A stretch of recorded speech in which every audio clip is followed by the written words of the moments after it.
a little reaction video about the Nickelodeon Studios. In the late 1980s, two entertainment Goliaths, Disney and Universal, were both planning to open studio backlot-inspired theme parks in Central Florida. They were pitching Florida as the new Hollywood of Mr. the Hulkster. South. And when both of these theme parks opened, the largest tangible example of that concept, in this case being within Universal Studios Florida, was Nickelodeon Studios. It was coined as the world's first headquarters for kids, and it was part functioning studio where many of the iconic Nickelodeon shows of the 90s were filmed, and part theme park attraction, where guests could actually watch the production of those very shows. But this was all relatively short-lived, and it was all closed down by the mid-2000s. I didn't know It would that. then continue to sit abandoned for years to come. What's up, guys? My name I do remember that little image right there. 2000s. The It would then Blue Man Group right here, and then I do remember this being here like nothing. continue to sit abandoned for years to come. What's up, guys? My name is Jake, and in this special 85th episode of Abandoned, let's revisit an iconic abandoned theme park attraction I did a video on all the way back in early 2015. And let's take a deeper look into this fascinating story and find out what has happened since. This is Nickelodeon Studios, Florida. That's got a flashback. Good lord. In the mid-1980s, as it happens, both the Walt Disney Company and Universal Studios were both planning new theme parks in Florida. Disney World, of course, was already well established, with two existing theme parks. Championed by their CEO, Michael Eisner, the plan was to build a large live-action and animation studio in conjunction with a theme park. Universal, on the other hand, was already working on something very similar. They were planning their first theme park outside of Hollywood, and just like their competitor, later named Disney MGM Studios, Universal Studios Florida would feature both an active production studio as well as a theme park. All of this was being touted as the new Hollywood of the South, a cheaper alternative to shooting film and television in California, and a way for these companies to make additional money on tourists coming to view. Cheaper has to be because of property taxes, right? Like they have no state tax doing it out here. Those very productions live.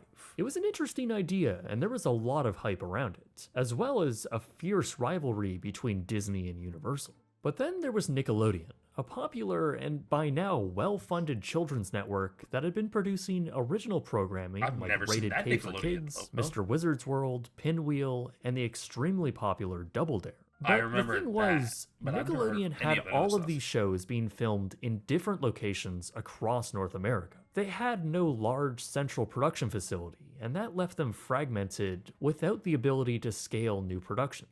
By the late 1980s, Universal Studios Florida was more or less finalized in its overall design, even with some initial construction already underway. In fact, their sound stages in Florida were already nearing completion. Ultimately, Universal pitched Nickelodeon on the idea of joining forces and setting up a production facility, but crucially give Universal a serious draw for younger children, as well as a year-round interactive attraction within the production central area of the park.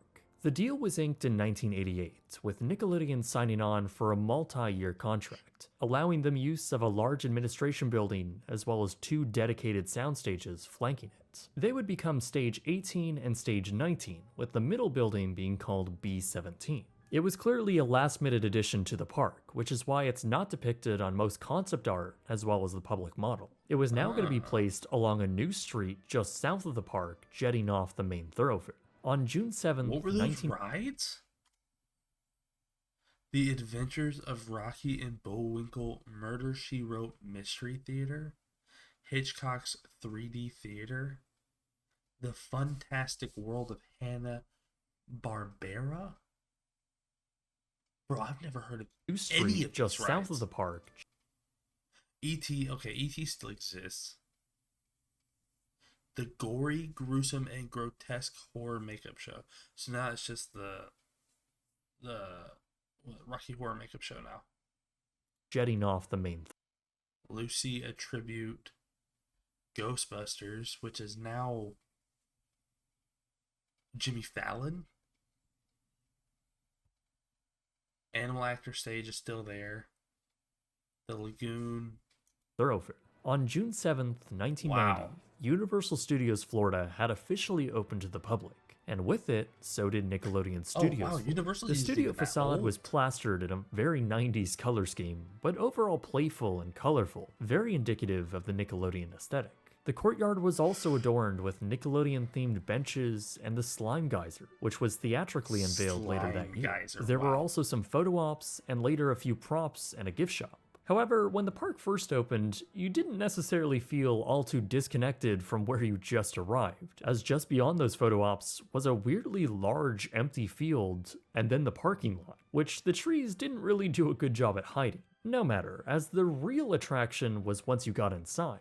After you queued up under a large green canopy, you'd be brought Dude, through the look at what studio, they're wearing. ascending up an escalator, up a large Wow. open-air loft, which was later painted with character murals. You'd be brought down large, elevated, and glass-enclosed walkways over top the stages, looking down onto the productions and having a guide explain to you what you were looking at. Since Nickelodeon's contract with Universal stated that they needed to be in production pretty much every day of the year, there would always be something for guests to gawk at. The tour would also bring you by control rooms, costuming, a kitchen, and rather intrusively, the dressing rooms. Plus, kids would have the chance to participate in game shows. The dressing rooms? That's kind of funky. The other stuff is kind of cool, but the dressing rooms feels kind of weird. And activities, as well as audition to be on the actual televised shows that were being taped that day. So we did stuff like that at what's it called? The Nickelodeon Hotel. Who weren't selected, well, they would at least have the option to be in the live studio audience. Through the early 1990s, the tour would constantly evolve, and so would the roster of shows being filmed at the studios. Nick Jr. filmed Eureka's Castle and Gullah Gullah Island. Sketch comedy shows included Roundhouse and All That, but the most sizable roster of titles came in the form of game shows like Figure It Out, the numerous Double Dare variations, Nick Arcade, Nickelodeon Guts, Global Guts, What Would You Do, and Legends of the Hidden Temple. Some other hit shows included Launchbox and Keenan and Kel. See, I said it properly this time. Yeah, well, you know, it almost took me a decade to properly pronounce it in a video, but it's fine. If you weren't one of the 7,000 people who screamed at how I pronounced it in my original video, then I can't help you. Anyways, those were just some of the more notable shows that were being filmed there. And of course, there were plenty more. Really, almost every original show Nickelodeon produced through the early to mid-1990s was filmed in the Florida studio. If you want a more detailed timeline of where and when these actual shows were in production, I highly Dude, I would love to react to a video like that, but an hour and 46 is insane. suggest watching Paparina's video on Nick Studios. I'll leave a link in the description below. Clearly, though, the early years at the studios were an exciting time. The opening telecast, for example, was a big event in of itself, and throughout America, commercials would air on TV, compelling children to come visit and go behind the scenes at Nickelodeon. The studio would also be heavily marketed in other forms, mainly in the programs themselves, often showing off the studios, interacting with guests, holding special events, and announcing its filming location at the end of each show. Holding special Piece of the Berlin Wall. Yeah, they do have that there. MC Hammer CD World Atlas. Oh, is that what they put in the did they do a time capsule? events and announcing its filming location at the end of each show. One particularly notable one was the 1992 time capsule burial. A special broadcast was filmed just for the ceremony as kids pulled together a collection of pop culture items that were relevant of the time, not to be opened until 2042. Mike O'Malley hosted the ceremony, and I'm gonna see that. Oh, that's insane. That's what?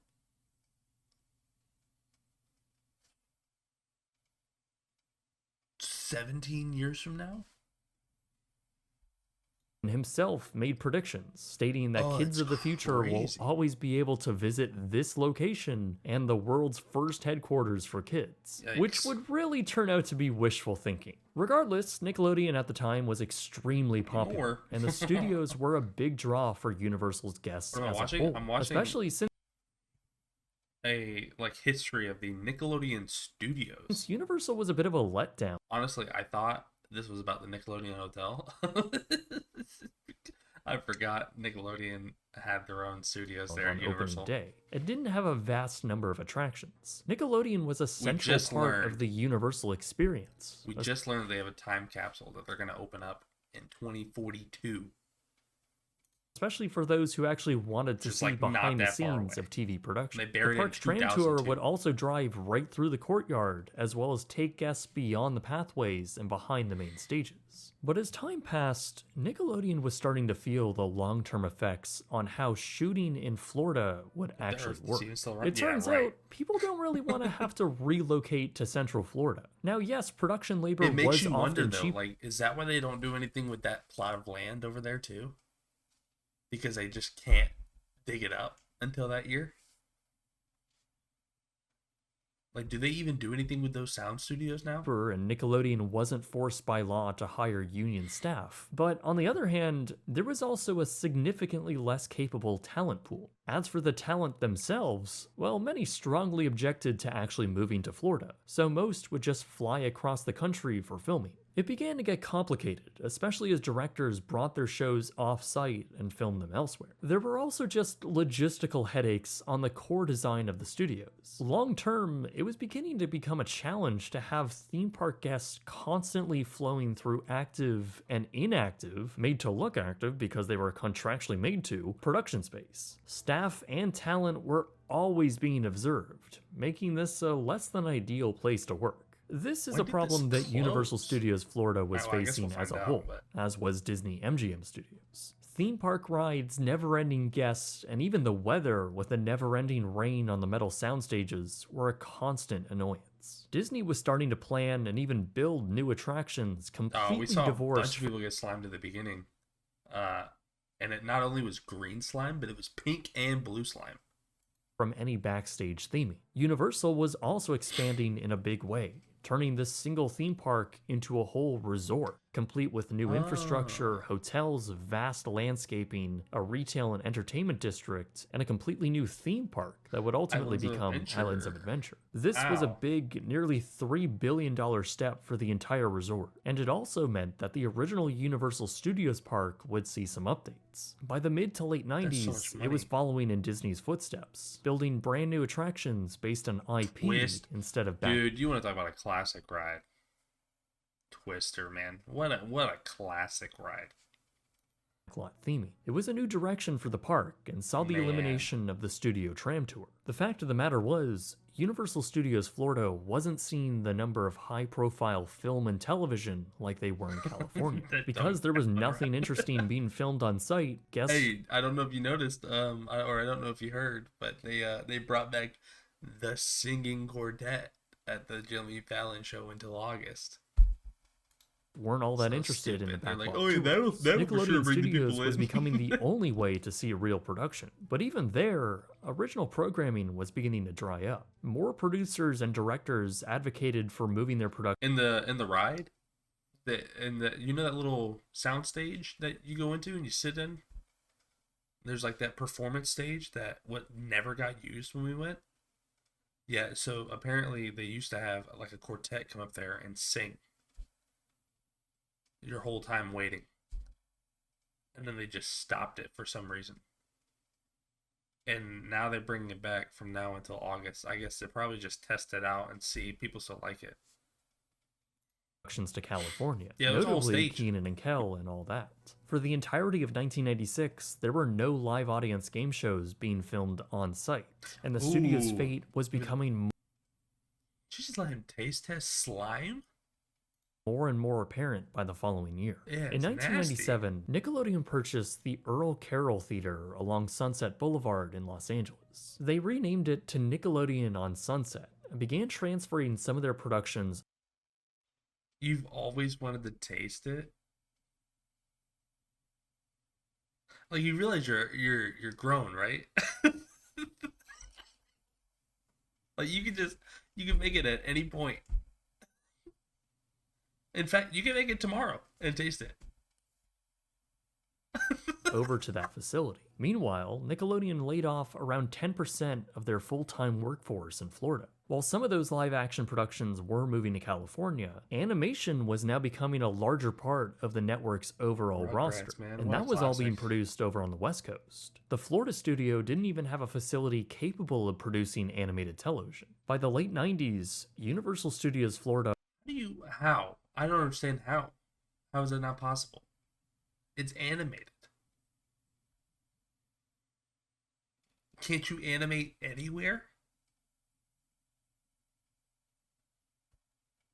Like, all you need is a building. All you need is 4 walls. Just gut the building. Turn it into an animation studio. was operating at a net loss, utilizing their studio That's tough. space less and less. But they couldn't really do anything about it other than essentially sublease their space to third parties since they were contractually locked into the facility until at least 2005.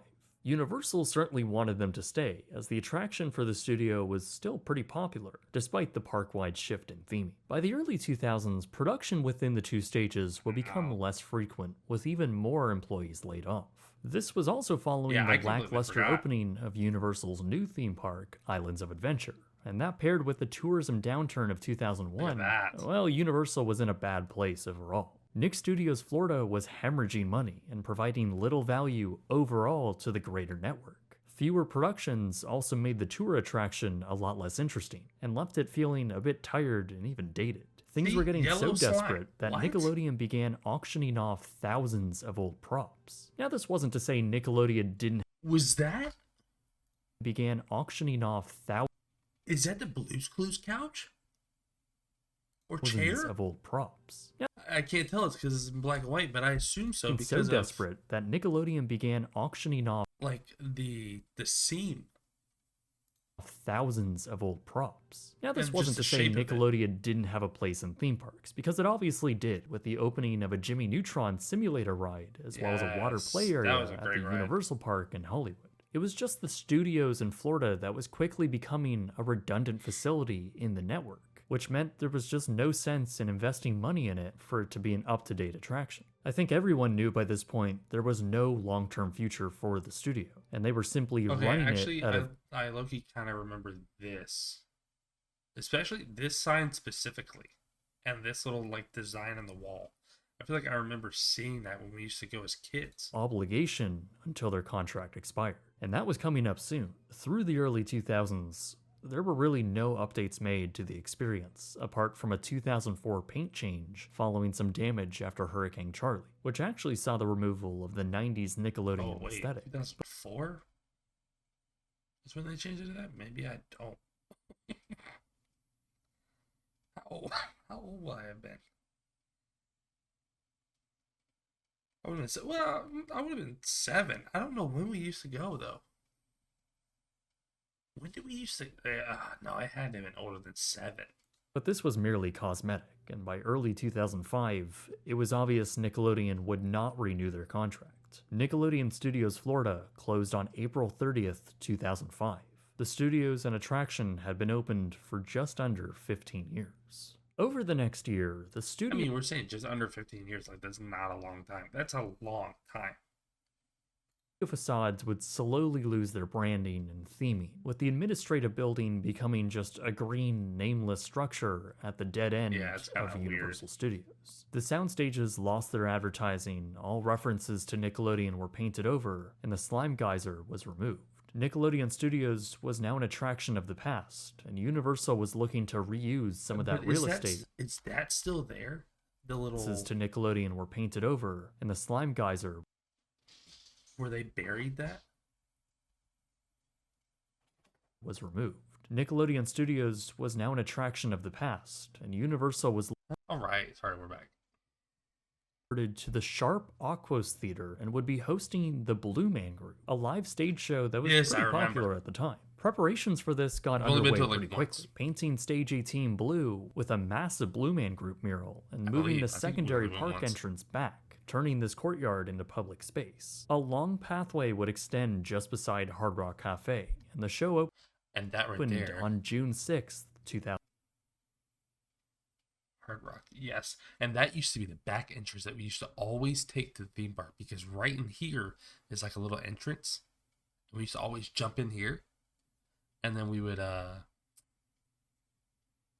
use that to skip the main entrance line right in here because it used to be jam packed. 2007. By this point, the Nickelodeon time capsule from 1992 had also been dug up and relocated to the Nickelodeon Suites Resort over by Disney. It would actually remain there until 2016, when the hotel was closed and rebranded to a generic Holiday Inn. The location of the time capsule thereafter. How crazy would that be to go to that Holiday Inn? Seeing as I've been to that hotel.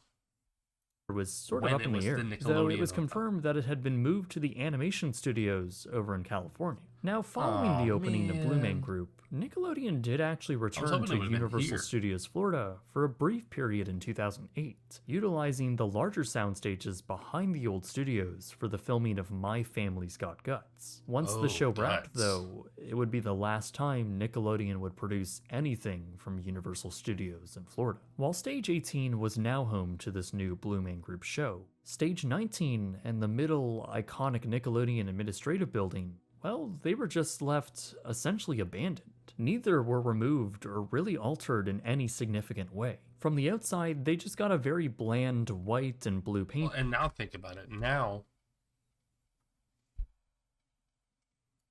you have all three of these studios aren't being used for anything.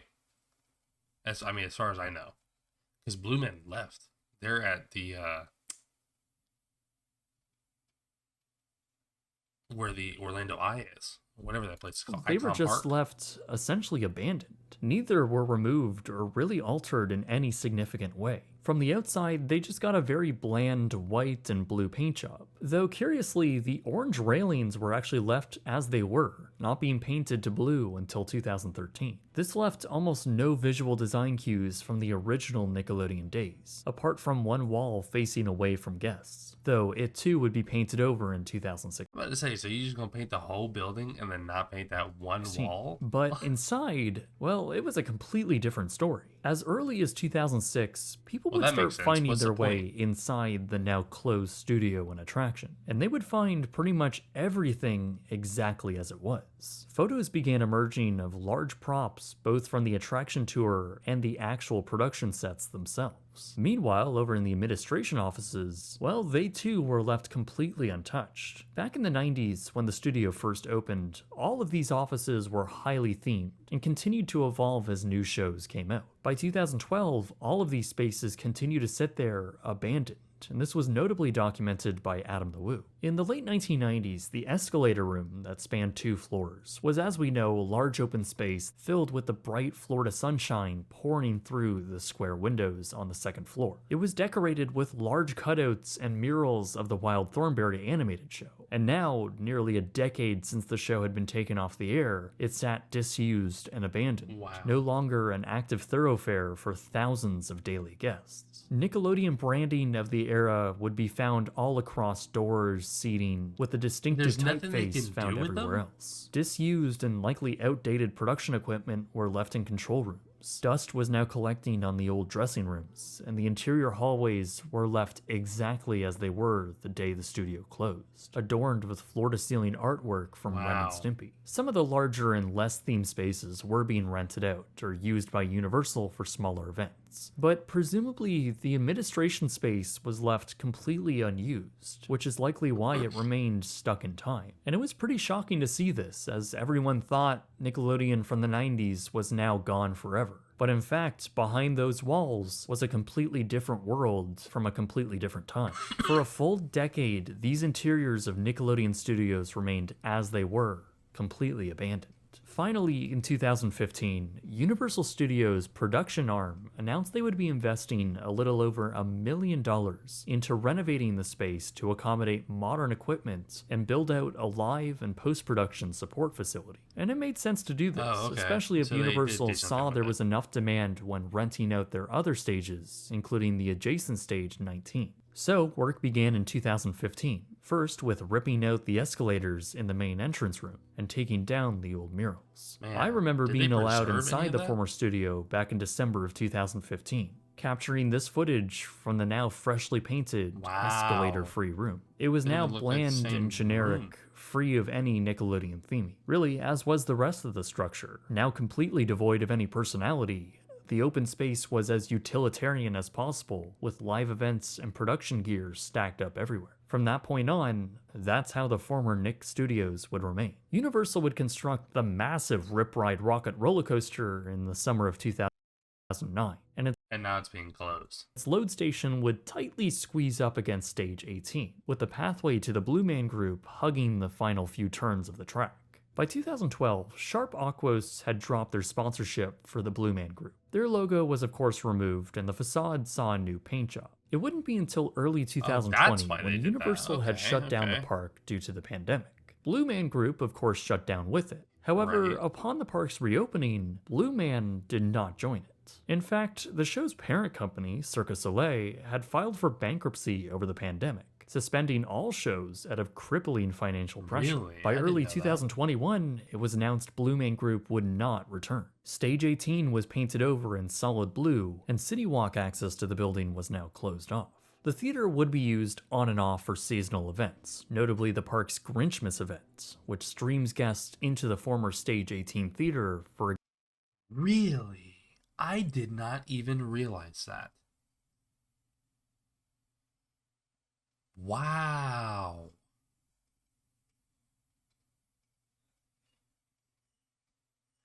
That's over in Islands of Adventure, right? And so they walk you from Islands of Adventure all the way over there to go watch that? Grinch-themed Christmas show. Apart from that, it's pretty ironic that once again, this area has been left in a limbo, abandoned state. Blank blue signs now dot the area, and a permanent pathway is now gated off. The whole facade and courtyard area looks more or less the same as it did since 2007, just now with an empty box office booth and no future plans. Today, the same remains true. There are no future plans, and the whole site is in a bit of a weird area. The former street that led you there, which is now adjacent to the Despicable Me attraction, is just a dead end with a gate. You can look past the gates, but the whole area looks desolate, and it doesn't seem like there's any immediate plans in the works to put the area in use. The buildings, however, are being used. It seems like the most regular tenants are the students at the Dave School for Animation and Visual Effects, which has a permanent residency within Stage 25. Though it's possible there is a more permanent tenant within Building 17 that isn't widely publicized. But with the closure of Blue Man Group, regular public access to the area is no longer possible. You can view the structure from the balcony of the Hard Rock restaurant, peek at it through the in-park gates, and maybe get an up-close look during park events. All that's left, though, is the overall architecture for the studios, hidden behind white and blue paint. At this point, there really isn't much left to see, inside and out. The only obvious tangible remnants of the area's past are in the bathrooms adjacent to the building. Classic. Toilets getting slimed. Classic. As on the floor, you'll find the distinctive lime green tile. Nickelodeon Studios Florida, both in its tangible structure and in concept, is now a relic of the past. Both Universal Studios and Disney's MGM, now called Disney's Hollywood Studios, have largely dropped the backlot behind-the-scenes theming. From what I understand, Disney rarely utilizes their back-of-house production offices, and has either demolished or completely replaced all of their sound stages, filling them in with... From what I understand, Disney rarely utilizes their back-of-house production offices, and has either demolished or completely replaced all of their sound stages, filling them in with IP-based attractions. Universal followed suit on the attraction side of things, but kept all of their sound stages, with Nickelodeon proving to be the largest and, for a time, most successful production company in all of Florida. In fact, Nickelodeon would continue to be the largest production network creating content in Florida through its entire run of this dream as the new Hollywood of the South. And while Universal does utilize their sound stages for external production use, I don't think it's anywhere close to what they had imagined. But as time went on, the logistics and costs began to make no sense. It wasn't a viable long-term business, and enthusiasm rather abruptly shifted away from Florida and onto other profitable avenues to go down. It's clear that the dream Disney and Universal had to bring Hollywood to Florida just was a failure. Like me, who loved Nickelodeon programming growing up. I even have photos of myself standing in Nickelodeon photo ops at Universal, one with a Nickelodeon stage looming precariously in the background, preparing to close just a few years after I visited. And now, with nearly 20 years since its closure, the remnants of the vibrant and nostalgic past is now nothing more than a seemingly innocuous, bland structure. Even with the new use given to a portion of the studios, it too is now abandoned with little hope for a future. And while Nickelodeon does have other attractions and weirdly modern and luxurious resorts around the world, it's undeniable that it's a different network and a different company. I think the studios in Florida was a really unique and really special way for a network to connect with its audience. It was a way for the cameras to turn around to the actual viewers and see kids interact with their favorite shows. It was just good television, and maybe that's coming from someone who has rose-tinted glasses, looking back fondly on something I grew up watching. But I really do think this was all lightning in a bottle. And clearly I'm not the only one thinking that, as there's lots of people out there who have massive connections with this place. I mean, it's why so many people watched my original video despite it being so poorly produced. It's also why we see classic items go up for auction and sell for insane prices, like this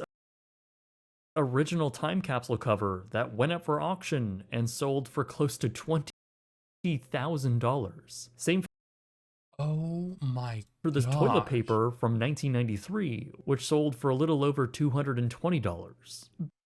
Who's buying toilet paper for $220? But regardless of how the physical relic of Nickelodeon in the 90s is now long gone, it still exists in the thousands of hours of media produced there, and the millions of kids who fondly remember visiting it. But as the doors closed for one final time, and those iconic, once abandoned interiors finally cleared out, I guess at the end of the day, both its viewers and the network grew up. Thanks for watching this video, and if you remember watching my original Nickelodeon Studios video back in 2015, well, thank you so much for sticking with me and great video, guys. Great video.